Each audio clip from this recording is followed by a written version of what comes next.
It was a week before my 20th birthday. I and mom were in a taxi, headed to our usual restaurant to have dinner.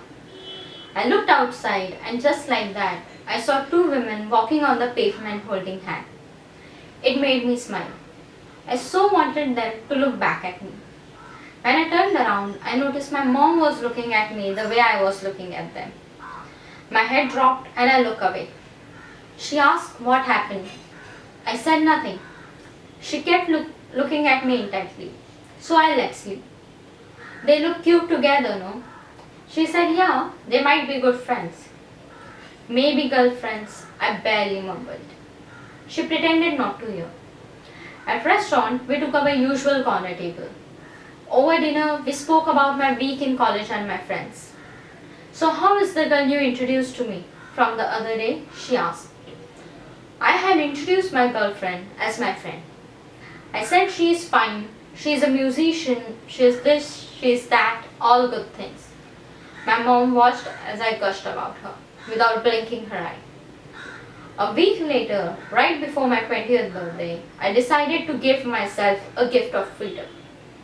I was sitting on the sofa, skimming through my Instagram, liking all the random photos of food and people, until I came across this adorable photo of a baby girl, each hand held by a woman, clearly her mama's. Looking at the photo, I wondered if I could have a family like this someday. I felt a surge of energy. I got up from the sofa and reached towards my mom. My mom had gathered her dupatta at the waist and had started taking out utensils to make dinner. I didn't know how to initiate the conversation. I chopped the onions on the chopping board and ran onion tears.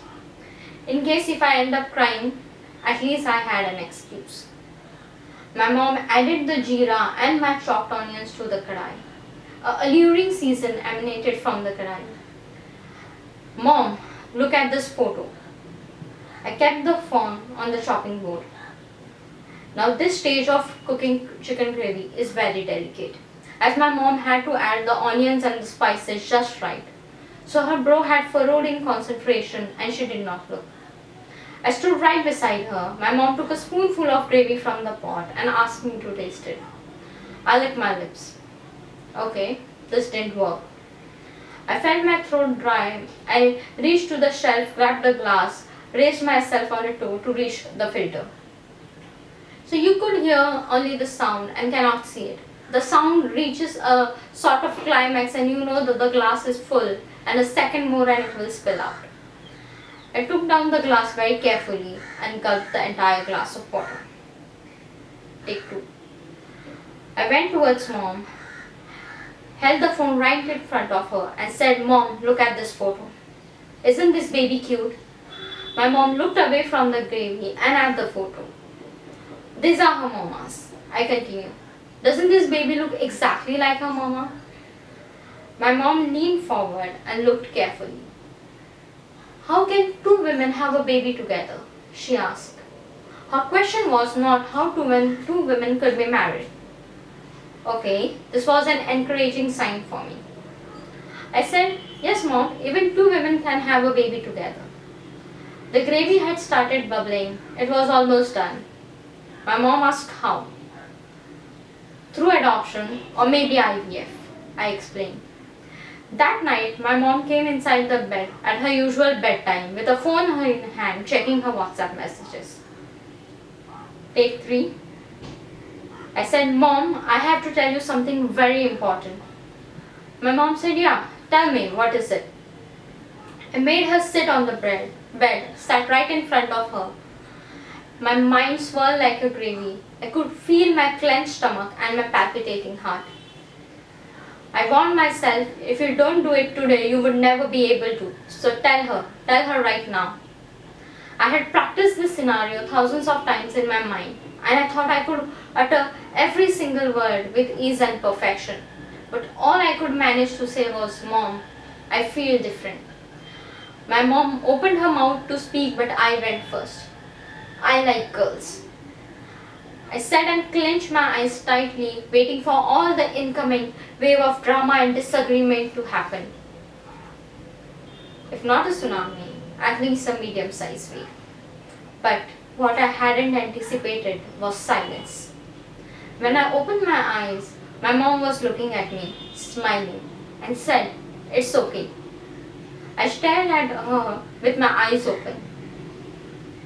My mom came towards me and said, "Are you sure about it?" I nodded. She said, "If you're sure about it, you have got nothing to worry." She hugged me and I wept. I wanted her to feel proud and not pity of me. My mom ran her hand over my head and I fell asleep.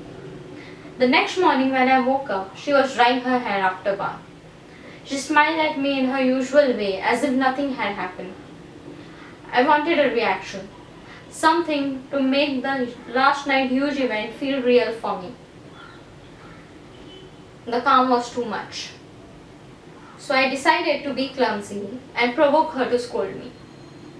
I left the lights and fan on of the living room, but there was no reaction. I didn't rinse my cup after my breakfast, but nothing. So I decided to use my trump card. As my mom approached the kitchen, I went toward the filter, raised myself, filled the glass till it reached the rim, and then it spilled, and the water was all over the kitchen.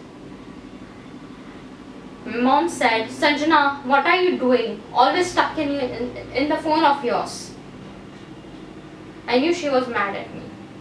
I turned off the filter. I couldn't conceal my smile, and I knew that she had accepted me. The glass of my heart was overflowing with joy.